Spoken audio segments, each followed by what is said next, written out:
తెలుగువారి పెళ్ళి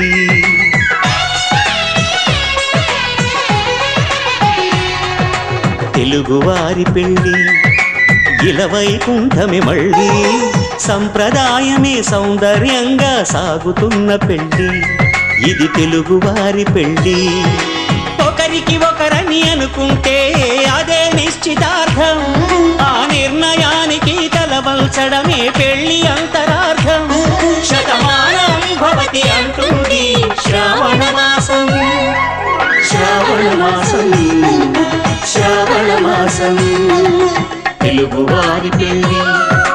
ఇలవైకుంఠమే మళ్ళీ సంప్రదాయమే సౌందర్యంగా సాగుతున్న పెళ్ళి ఇది తెలుగువారి పెళ్ళి